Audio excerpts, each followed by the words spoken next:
just like a boat upon a winding river, twisting towards an endless black sea, further and further, drifting away from where I want to be, who I want to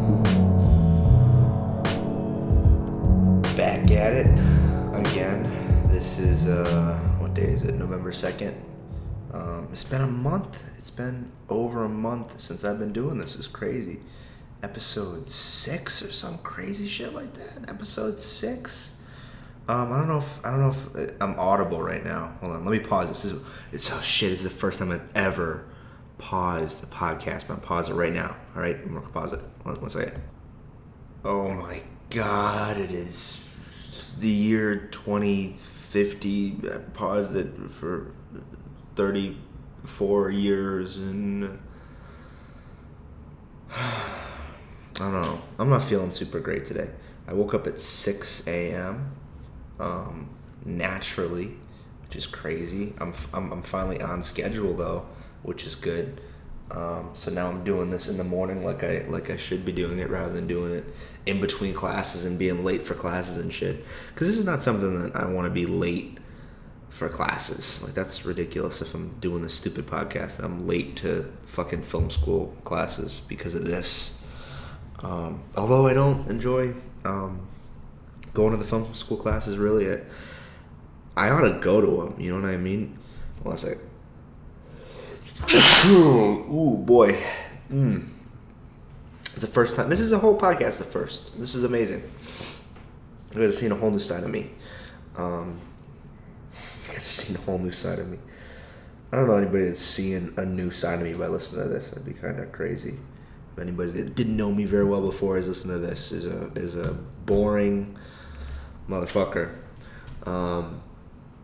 So yeah, what was I saying?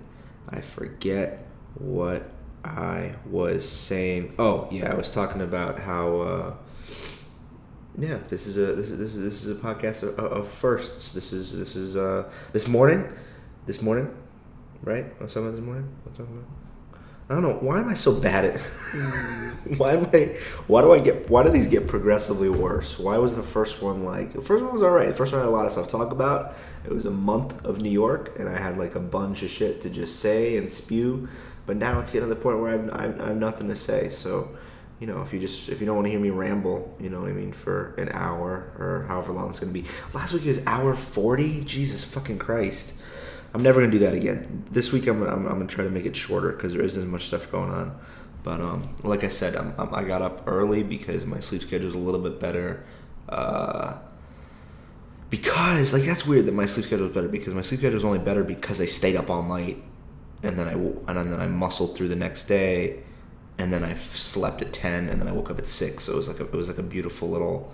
Like that's the best way to fix a sleep schedule, I think, is to fix it that way by because some people try to like ease into it or like try to force themselves to go to sleep earlier. Like what you got to do is you just got to like make it really really bad so that you fall asleep and then you're fine because you can't like ever really catch up on sleep anyway.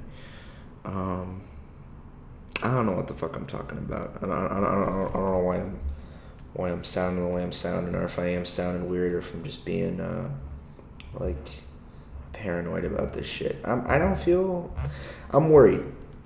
I guess that's why I'm being this way, because I'm not feeling too ecstatic, you know what I mean? Last week I was pretty happy. That's why I decided to talk a lot about my past and shit as if that mattered. And I left a lot of shit out too, but this week I'm not really worried about the past because like it's not as if I got anywhere to where the past means anything. You know, because the past doesn't really mean anything unless you go somewhere, unless your future or your present is significant. Your past doesn't mean shit. Everybody has a past. You're not just inherently special because you have a past. Everyone does. So I don't know why I decided to talk about it and make it the podcast twice as long or 100 minutes. I don't know what the fuck was going through my mind, but that's what I did. And but this week I don't feel anything for the past. Because Al got me fucking freaked out about the future last night. And it wasn't just him. I've been feeling this too because I've been going to the mics and not as often because I'm sort of discouraged. I think that the reason I was going to the mics so frequently in the beginning was because I wanted to make that stand up group, and there was like a clear, you know what I mean, next step, and like I love going to them and I feel like I get better every time, but it's just not something that, like, I don't know where it goes. You know what I mean? I don't know, like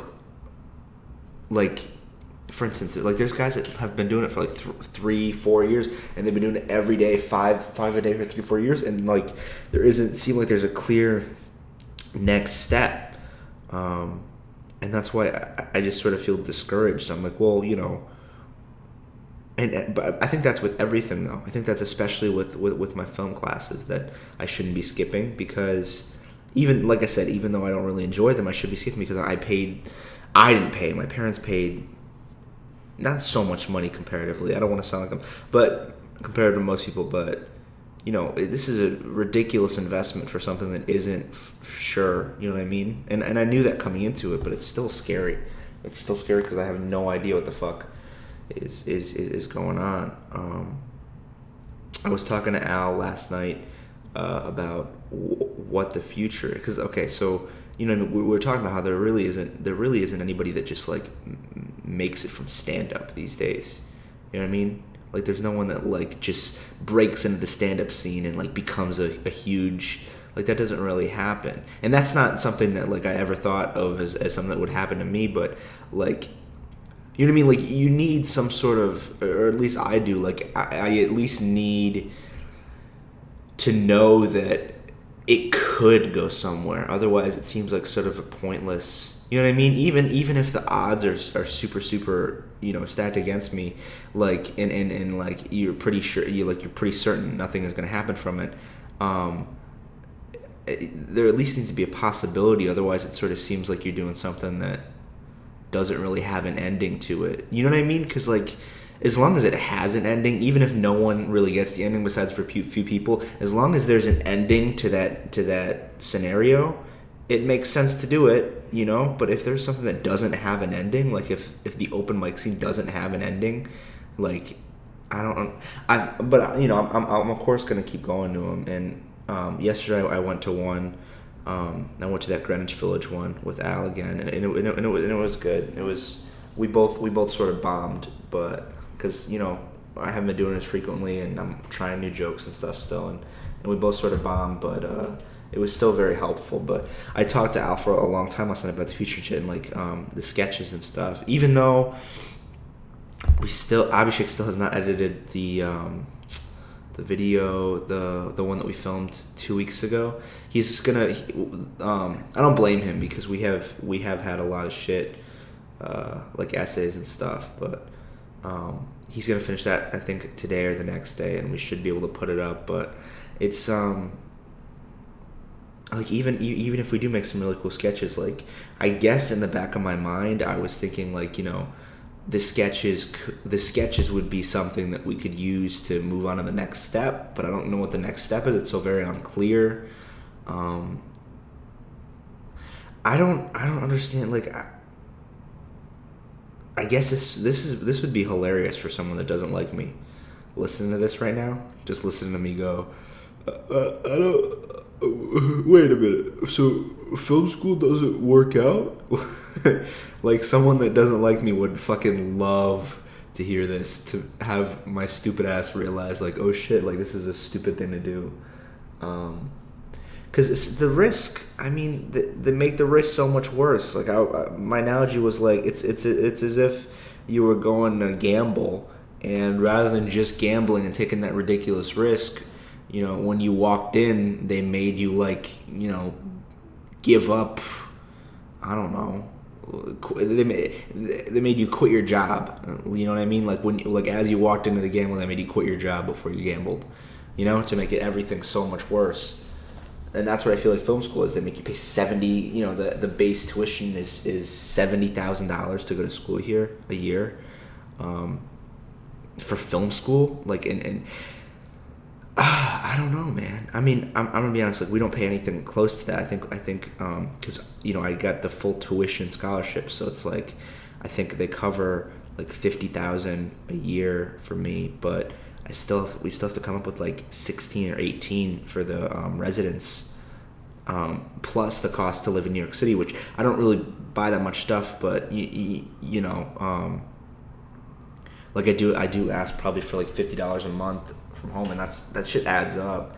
And I don't know if I can come back next year, which would make this whole thing even dumber. Like, if I just came here for 1 year, fucked around kind of in the open mics, met like 3 people, and then I go back home and I get a degree in English or some shit. Like, it just seems kind of ridiculous to me. Like, I don't know what the fuck I'm doing. And I was asking Al like what he thinks that any of this could lead to, like the sketches and shit, because like, we both sort of agreed that stand-up is probably not going to lead anywhere, and my whole idea with doing stand-up anyways was not really to go anywhere. It was more just to get good. But like I said, it is kind of discouraging when there isn't really anything, like there isn't, like, I don't know. I guess what I'm saying is, if I saw people that were if I would go to the open mic scenes and I saw people that were like very happy and like they were all going and doing cool stuff and they had like all these opportunities happening for them, I'd be happy. It'd be like a nice environment. But it's just like the environment there's just like, and they're all. I'm not saying that, they're all super funny. It's just that like, it's sad. It's like depressing, and because like, the mood is just gloomy because everybody just feels defeated. You know what I mean? They're just going to the mic again. Like, it's a sad thing, I guess. So I don't know. Like I said, if people were just making it every day and I could watch people be really happy and excited for the future, maybe it would be a little bit better. But I guess I just gotta stop making excuses and go more often. I'm starting to treat stand-up like my weight, which is sad because, something that I do, and I'm very, and I show great progress, and I'm really excited about in the very beginning, and then it sort of trickles off, and I'm sort of self-defeatist about it. I'll say that it's something I really want to do, and then I don't do it because I can get away with it, because there's nobody watching me, I think is why. I do that with my weight a lot, because I can get away with it. No one's holding me accountable for my weight, so I can get away with it. Like, I don't have to keep a promise to myself, so why the fuck would I? I don't respect myself enough to keep a promise to myself. You know what I mean? So, I don't know. And I'm sort of doing that with stand-up. I'm doing it because I can't get away with it, which is bad. But I was talking to Al about the future, like with sketches and shit, that because we sort of both agreed that like stand-up probably isn't going to go anywhere, but I want to keep doing stand-up just so, like I said, Jimmy told me that like, do stand-up to get funny, you know what I mean? Do the mics to get funny, and do them as often as you can. And so I want to keep doing them just so I can get better as a comic. But that's not going to lead anywhere. I was talking to Al about like, okay, what are the sketches? If we do the sketches more often, where would that lead? And I guess I was pretty optimistic about it at first, because I was like, you know what? If we make them good, they can go somewhere. Like they can get big. But you know what I mean? Like, I don't consider how much luck has to do with it, or like maybe I'm overestimating our talents as well. Like, we're not necessarily going to be able to make great sketches, even though I think we can. We're not going to be able to necessarily do that, and so much of it is luck. Like, it might not get seen. The sketch page has 2 followers. It's no, it doesn't. It has 0 followers because it's just us. It's just Abhishek. Abhishek is following it, and I'm following it. So it's literally 2 subscribers on our sketch page. So it's like it's us. So it's not even really any. So it doesn't have any subscribers right now.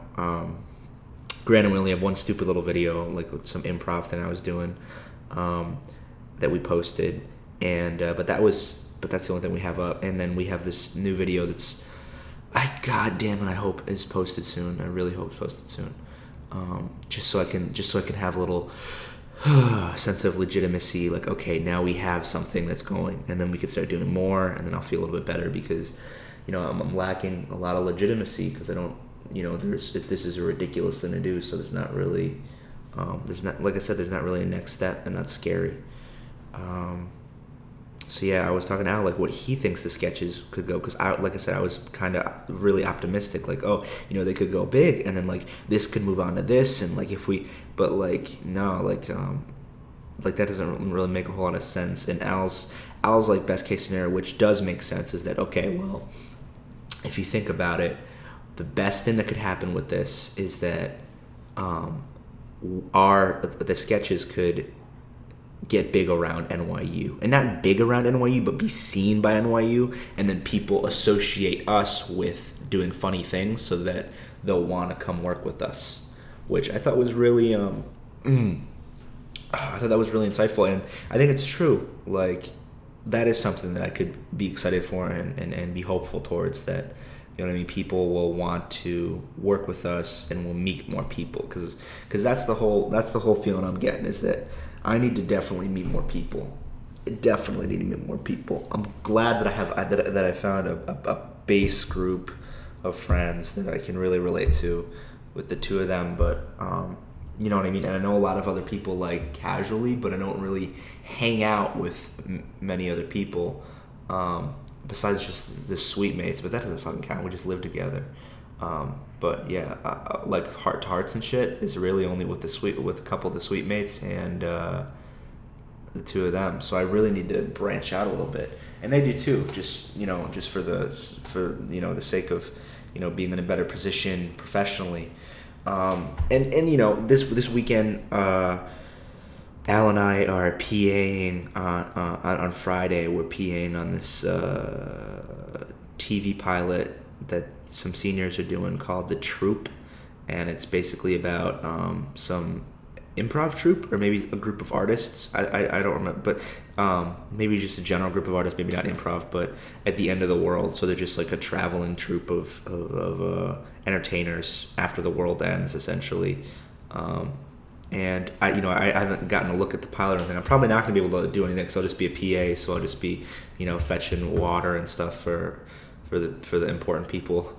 But that's something that I want to do more often, because that's connections. Al's done it for another show twice, or for another project. He's volunteered twice, and he said that like it's good for meeting people, and he said that he feels like that gives a sense of accomplishment and purpose, PAing and meeting new people like that, rather than just doing these vague with no ending open mics, or like even this is like this podcast is, and that's why I guess I'm not super excited today, because I'm thinking about like the purpose behind everything that I've been doing, and like where things could lead, which I guess is not artistically very pure to like think about everything I do in terms of where it could lead and where it could lead for my future. But I guess I really got to start thinking about things monetarily, especially considering the investment that my parents put in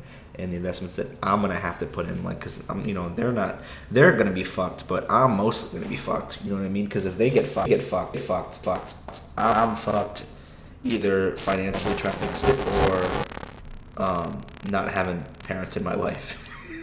Because if I fuck them over, they're not gonna talk to me ever again. So I don't know, like, but this podcast sort of seems like, why am I?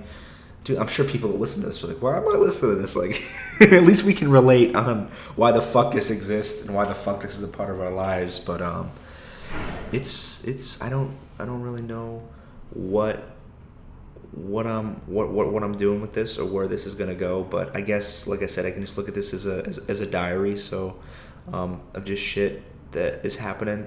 Because they're so, and that's, I guess, a negative side of them being so long, is that I doubt I'm ever going to go back and listen to them. But, maybe when I'm 80 and I'm retired and shit, I got nothing to do but just sit around, and I can't even, like, jerk off when I'm 80. Like, what the fuck else am I going to do besides just go and listen to the stuff that I did way back when?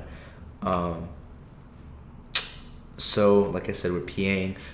We also got tickets for Mike Birbiglia is filming his special in Brooklyn on Friday. So we're gonna Friday at 10:30 as well. So like we're PAing from 7 a.m. to 7 p.m. and then we're gonna come back to the Village, get our tickets, and then go over to Brooklyn and go watch that watch his new show at the taping. So that should be really, really fun. Thank God for Jokes.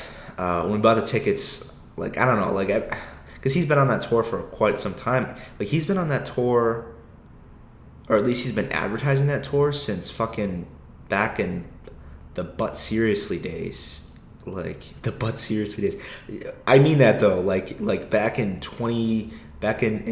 February, March 2015, you know, when I was just starting to get into understanding this comedy scene and comedians, rather than like just like starting to look at it as from the perspective of someone that wants to do it rather than someone that's just enjoying or likes comedy. So I was like, you know, trying to look at comedians and how they worked and stuff. And I went on his website a few times, and that was back 2015. So like, this has been something that has been around for a while. And I always think about the name of that special, the Thank God for Jokes,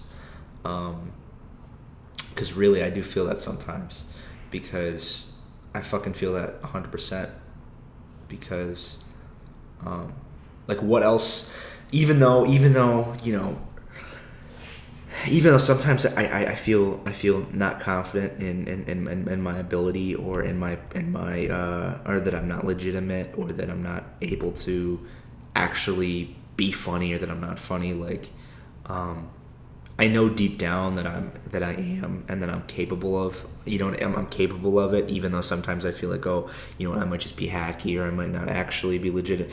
But I do feel that, because like, and that's the only thing that I can do in social situations. I'm not good at anything else. Like, we were having a discussion on what each of us are good at, and Abhishek felt the same way that I did, that he's good in groups. But Al is very good one-on-one. Al is very good at talking to people one-on-one, which I don't think I'm very good at unless I know the people pretty well. Because I'm good in front of groups of people because there's no pressure. I guess for some people they would consider it more pressure, but there isn't pressure for me to connect with the people. Because I just feel like it's just me and then anonymous faces. Even if I know the people, if it's more than one person, it's like I'm not talking directly to anybody. So I prefer just talking as a group of people, or to a group of people, more than I do just talking to one person individually. So I don't know what the fuck that means. Aside from the fact that, thank God, I'm able to do that, because that's the only, like, if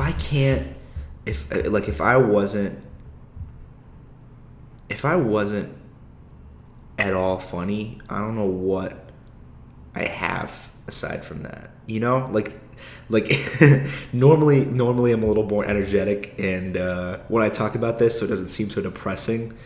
This probably just seems so fucking monotonous and sad if you listen to this, but like, I don't know what else I really got going for him aside from that, you know, I can kind of, you know, talk to people, and then kind of have a voice, in the sense that, like, you know what I mean, that I feel comfortable making jokes, even if they're not funny. I feel very comfortable with it, and it's something that I realize that that's really the only thing that I'm good at, you know.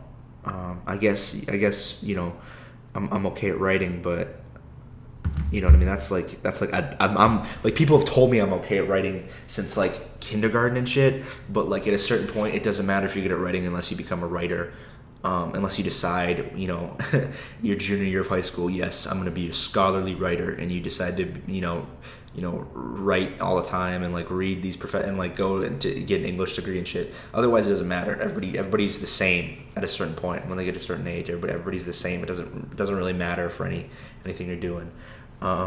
So like, that's really the only thing I got. And I especially felt that because this past weekend we shot our experimental films, and I think I shot mine in Washington Square Park, and I just half-assed it completely, and I just put it together real quick. I asked Lasha if he could send me one of his experimental tracks that he'd been working on. I also asked him to send me the audio of this Vine I found on James's profile in January. In January, he posted this random Vine. I think I've told him about this, but he posted this random Vine where he's just screaming over, like, there's just this music like dun dun dun dun dun dun, wah, where he just screams randomly, and it's just it was so funny because the Vine cut off so that it's on beat, so it goes do do do do ah do do do do do ah, like it's very clearly it sounds completely put together. Like on a loop. So I just thought that was really funny. I was like, just send me that and I'll just throw it into my experimental. And I edited it and I threw it in the experimental and I just had it screaming like at random places, and like it was a piece of shit. Like the project was such a piece of shit, but it got laughs, and that's something where like that's sick, because like it was, and like the professor was like, oh, it was really fun, like don't think it's a piece of shit, like it was really funny, you got a good response. And I was like look, like just because people expect me to be, because it really wasn't that funny, you know what I mean? I mean, here's the thing is that it's funny because James's scream is funny, you know what I mean? Like that, like most of the credit goes to James 100%, because James' scream is funny. The editing was kind of funny because the editing was like, you know what I mean, just made to be goofy and go along with the screen, but it really wasn't that funny at all. I think it's just people like expect it so that it comes easier, and I don't know why they expect it, because I'm an asshole in that class. I don't know why that lets me off the hook, because Abhishek and Alima told me that I yawn really obnoxiously in class, and like everybody looks at me. I didn't even notice. Apparently I yawn and make noises and scratch myself during class in all my classes, and everybody gets pissed off because I look like a douchebag, but I didn't even know. Like I wasn't doing that shit on purpose because I'm protesting or anything like that. I'm just doing what I'm doing. I don't know what the fuck. I have no idea. I don't mean to be a piece of shit.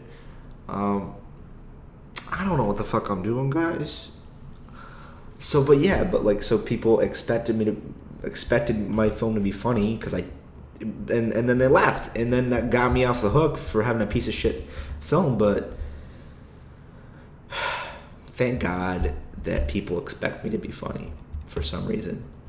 I normally don't even live up to it. You know what I mean? Like legitimately, that's why like at the mics, like and shit, I don't really live up to it because they're like expect me funny. I'm not as funny as they expect me to be because maybe I'm just weird looking. Is that it? Like I look like I'm gonna.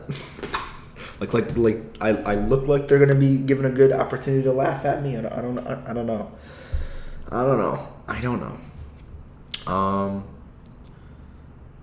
Let's see what else. I have a couple things to talk about that I wrote down.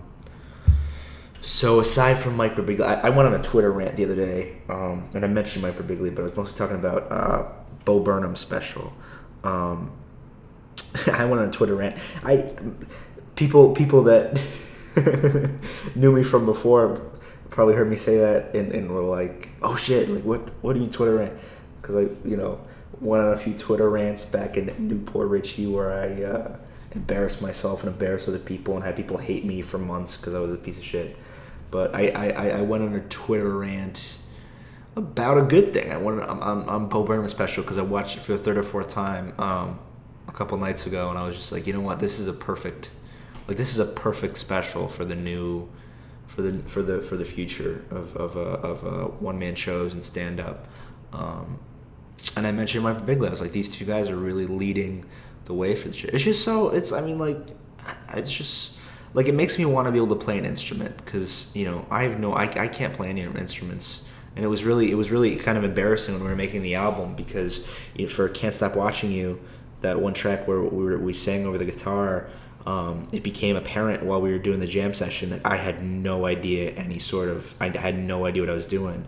And James had to count me in. You can even hear it on the track that he had to count me in because I couldn't even hear where I was supposed to sing over the guitar because I have no sense of music, and it was really embarrassing. Like even though it makes I guess it makes the whole process of making that album even more ridiculous. The fact that I made it and I had no idea how to make music. I just relied on James and Lasha to basically Lasha and James made an album, and then I was like able to be like, oh, by the way, I made an album. Like it was just some goofy shit like that. So I wish I could play music, and Bo's special really made me made me wish that even more, because like even though I don't think that that's necessarily funnier or as funny as just straight well-crafted jokes, I think it's so useful as a performance tool and just as a creative tool. Like, you know what I mean? Like, some things don't always translate to a specific medium. Some things work better in other mediums, and you know, like some things are at home in a certain medium, and if you try to move it out and put it into something else, it might work, but it's never going to be as good as it could have been in a different form. Like, his songs are funniest as songs more than they are as if you were to make jokes about, like, if you were to make a joke about how country music, you know, is so pandering, you know, like modern country music is so pandering to, like, you know what I mean, to people that listen to it, like, they're posers, you know what I mean? They're not actually living the lifestyle that they're singing about. So, you know, if he would just make jokes about that, it wouldn't be as funny. But it's the fact that he put it in a song that made it so funny. So, like I said, like, it just opens up so many doors. And I think that's, I listened to a podcast this morning because I woke up at 6. Donald Glover was on Fresh Air, and I listened to that, and he was, you know, he's a great example of that. Like, he's doing that TV show Atlanta now, but she was talking a lot of his other creative pursuits, and, you know, he is fucking Gambino. Like, he's like maybe not a legitimate rapper, but he's like he's a name for himself. Like, everyone I'm sure in the rap game knows who Childish Gambino is, and everybody is like, would work with him if you wanted to work with them. So like that's something that he has so many different things, like, and he does stand up and shit. He has so many different things that he's good at, and that he can do, and he has different mediums that he can go for. And I just thought that was so cool that he's able to do that, and it makes me want to be able to. I don't think he plays any instrument. Maybe he plays instruments. I don't know, but that just. The idea of being better at different things makes me want to play instruments, but at the same time, what I was talking about earlier, like, I'm nervous because I don't know what any of that will lead. Like, I'm hesitant to do anything that doesn't have a clear way to get anywhere, because, like, what if I become a great open micer? And then what does that translate to? That translates to either at the end of this year or at the end of 4 years or whenever I have to go back home and be the best open micer, you know, washing dishes at Longhorns by Cinema 6, you know, or Outback, whatever the fuck this by Cinema 6, back home. So if that's what that translates to, like there needs to be some sort of, and you know, they're open about it. Like, the film school's open about it. Like this is a trade school. This is a professional school. Like, this isn't just to be, you know, great artists. This is like so that you can make some, like, find a way to make a living as an artist here. So even though I want to do as many things as possible and learn as many things as possible, like, I don't know what the end goal is or what the fuck any of these things can lead to. So it's scary, I guess. I just don't really know. I mean, I guess this is the subject of this podcast. I don't really know what the fuck I'm doing. You know, maybe today is just, you know, more pessimistic than usual, but I just don't know, guys. I really don't want to sound like a fucking vlogger or like I'm talking to people, like talking to the fucking, you know, what my fans or some shit, or my believers or whatever the fuck people call their fan. Like, I'm not trying to make it look, what's up, guys, but, like, I don't know what else to say because I'm talking to myself for hours at a time because I'm a crazy person. I guess it's better if I'm pretending like I'm talking to other people rather than just talking to myself, right? So if someone walks in here and they hear me doing this shit, you know what I mean? Even if they don't believe that, you know, I have fans, maybe it won't seem as fucking weird if I'm just talking to myself. Yeah, so, I mean, it's the same feeling of just sort of uncertainty that I felt earlier this year, where, because after everything that happened earlier that I was talking about in the last podcast, where it just felt You know, like I didn't really have anywhere to go, and I just felt uncertain about like I was telling James and shit that maybe comedy was a phase, and then I finally got here and I realized like, okay, this is actually what I want to do. Like, it was a scary thing. It might have had something to do with I'm worried about that. Like, cause like I said, I'm on this medicine now for my acne. My acne went away. My acne got really, really bad right around the time right around March and shit, and it got really, really bad. And then I got on medicine. It cleared up within 2 or 3 months. I got on Accutane, and I was only able to do the creative shit on. Like, I got sadder. It's not like. So here's the thing. They warn you about Accutane because there's like been some suicides and shit, and because I guess like one of the side effects is depression, and my parents were really worried about it. Put me on it, even though like it got so bad, they were worried about putting me on it because of all that stuff that was happening, especially because I was going to therapy and shit. And I was so depressed to begin with right before, so they were scared to put me on it. But like my whole argument was like, you know, that's bullshit that like Accutane causes people to what they kill themselves because they have horrible uncontrollable acne that they need Accutane for. You know what I mean? Like correlation is not causation. At least that's my theory from it. You know what I mean? If you have horrible enough acne where you have to go on Accutane, you probably don't have the best self-confidence or social relationships or reason to live. What's bad to say, but I mean it's true, you know. But one of the things that happened from that is that I got more creative as well. Like I got sadder as a feeling, as like a constant feeling. I got just like felt down more. Like everything that happened with Victoria made me like really sharp pain sad for a short period of time. But then the Accutane sort of just made me sort of feel like, I don't know. At least I think, because it was a little bit changed because I was able to do that album, which was kind of like a low point. You know what I mean? Like, and I was really worried if it was due to the medicine or what the fuck it was due to. But now I'm worried about like maybe it has something to do with like creativity. Like, I'm on some bullshit, aren't I? I'm on some fucking bullshit that fucking acne medicine is gonna affect. But because I'm still on it, and I'm worried like if it has something to do with creativity, that, you know, I'll come off this and I'm not going to be creative anymore. Medicine is fucking scary, dude. I should just all right. I'm not gonna even pretend about this shit anymore. But what else can I worry about? Okay, I'll talk about this too. This is also something I worry about. Because, like I said, I'm finally on this good schedule, and I'm really hesitant to get on a very good schedule and get to where I'm just eating healthy every day and going to the gym and living this very simple sort of, like, okay, well, you know, I go to my classes, I come home, do my homework, go to the gym, go to one open mic, like, I eat healthy all day, and I go to sleep at a certain time, wake up at a certain, like first of all, it's boring to me, and two, like, that organization and regularity, I guess, is very good for creativity, is what a lot of the people in my class and one of my professors were saying. But at the same time, like, I don't know if it's good for the type of creativity that I'm doing. You know what I mean?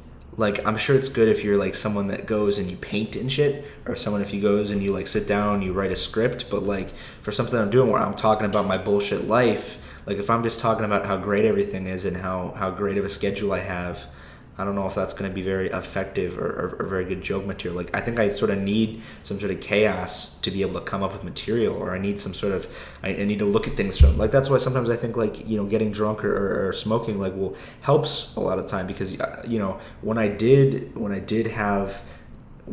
drink or when I did do those brownies, have those brownies a little while ago, like I did have a little bit of change of perspective, and I wrote some really good jokes from it.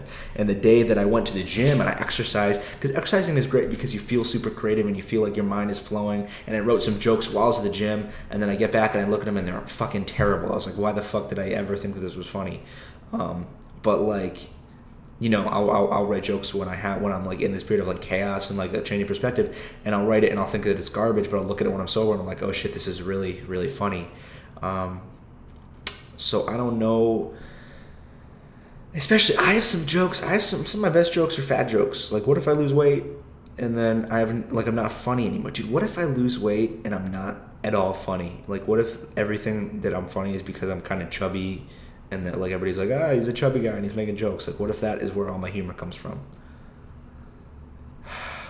I guess I just gotta stop bitching and just decide to do something. You know what I mean? Rather than just bitching all the time, I just gotta like make a decision to go one way or the other.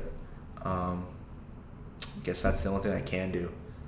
Because I don't like eventually chaos becomes routine. If you're doing the same chaotic shit all the time, it gets boring.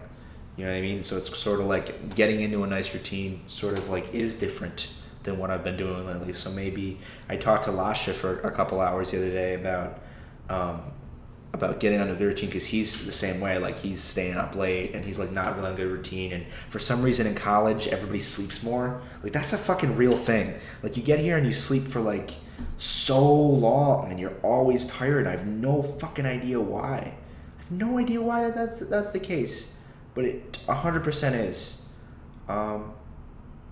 I have no fucking idea why, but I'm always tired and I'm always on this crazy ass schedule. So I don't know. But I guess I gotta figure something out. I guess I gotta just be a little bit more decisive and not worry about things as much. Like, none of this would be a problem if I just made a decision and not didn't look back. Like, if I didn't, basically this podcast has just turned into something where like I make decisions and then I talk about how I shouldn't have made those decisions, or how I regret, or if I'm worried about those decisions. So just call it like the fucking Paranoia Podcast. That's a better name anyway than fucking Open Michael Miller. If I don't even go to open mics. Oh boy. All right, I think I'm gonna cut this one kind of short. I don't know how long this was, but I think I talked about everything that I wanted to talk about. And yeah, I guess hopefully next time I do this, I'll have a little bit more to talk about. And maybe this works better as shorter too. Maybe, I don't know. Last time was hour 40, so I don't feel bad about cutting it short. All right, play that fucking music. The low road flows. Sometimes I feel like I'm just like a boat upon a winding river, twisting towards an endless black sea, further and further, drifting away from where I want to be, who I want to be.